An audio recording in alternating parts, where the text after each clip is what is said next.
Hai guys, nama aku Rizkan Andresa Sabila. Aku dari Ilmu Komunikasi Universitas Amikom Yogyakarta dengan NIM 2096952. Nah, pada kali ini aku akan memaparkan materi mengenai peran dan tanggung jawab media dalam menyebarkan informasi. Materi ini secara garis besar menjelaskan tentang etika media dan komunikasi massa. Sebelumnya, apa sih media itu? Jadi media ini merupakan salah satu sarana penting teman-teman dalam menyebarkan informasi. Media yang menyebarkan informasi secara kredibel dan terlembaga ini disebut sebagai media massa. Selanjutnya kita masuk aja langsung ke etika. Nah, dalam kita bermedia ini juga ada etika-etikanya loh. Bahkan media massa pun punya etika. Yang mana etika-etika ini merupakan standar-standar profesional yang harus diterapkan oleh media dalam menyampaikan informasi. Nah, dalam bermedia itu terdapat ada dua undang-undang teman-teman yang meregulasi jalannya sebuah media. Yang pertama ada Undang-Undang Pers dan yang kedua ada Undang-Undang Penyiaran. Nah, dalam media massa ini pastikan dalam pengolahan informasinya terdapat yang namanya jurnalis. Nah, dalam dunia jurnalistik ini juga memiliki prinsip-prinsip dasar atau yang biasa disebut sebagai kode etik. Nah, landasan-landasan kode etiknya ada apa aja sih? Nah, di sini ada beberapa landasan kode etik jurnalistik yang umum digunakan dalam proses pengolahan informasi atau berita. Yang pertama ada kejujuran. Kejujuran ini sangat dibutuhkan oleh jurnalis-jurnalis dalam mengolah informasi yang ada atau yang sudah didapatkan. Jurnalis ini harus memberikan informasi yang benar dan akurat kepada masyarakat. Kemudian ada kecermatan. Nah, jurnalis ini harus melakukan verifikasi sumber data dan harus memastikan bahwa data-data tersebut kredibel, akurat, dan faktual sebelum disampaikan ke khalayak.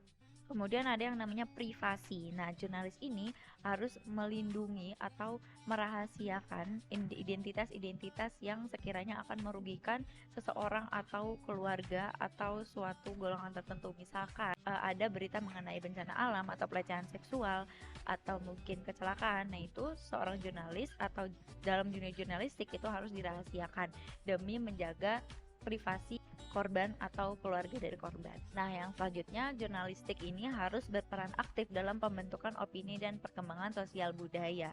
Nah, jurnalis ini kan yang menyebarkan atau yang mengolah dari mendapatkan sampai mempublikasikan sebuah informasi. Makanya seorang jurnalis atau jurnalistik ini berperan penting dalam pembentukan opini-opini di masyarakat. Maka dari itu penting untuk melakukan profesinya berlandaskan dengan etika-etika atau kode etik jurnalistik agar tidak menyebarkan berita hoax atau berita yang tidak benar atau berita yang merugikan banyak orang. Selanjutnya ada tanggung jawab. Nah, dalam bermedia juga memiliki tanggung jawab nih.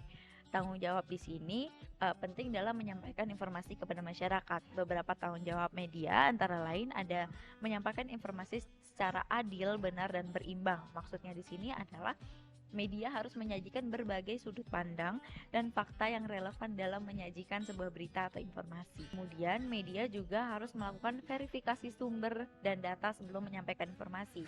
Untuk apa? Untuk meminimalisir adanya pemberitaan yang kurang relevan atau kurang benar sehingga akan merugikan banyak pihak.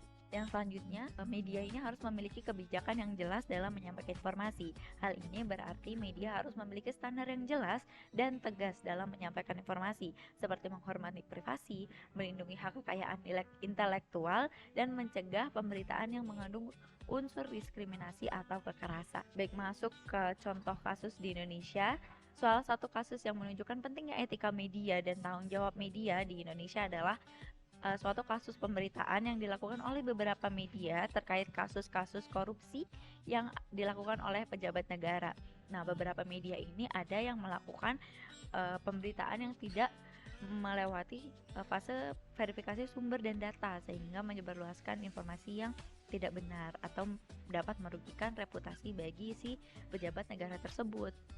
Hal ini menunjukkan bahwa media harus memiliki etika dan tanggung jawab yang baik dalam menyampaikan informasi. Jadi kesimpulannya adalah sebagai jurnalis yang baik itu harus melakukan atau menjalankan profesinya berlandaskan dengan kode-kode etik jurnalistik yang ada dan memperhatikan undang-undang mengenai undang-undang pers dan undang-undang penyiaran untuk dapat menyebarluaskan informasi yang berguna, mengedukasi, serta tidak merugikan orang lain.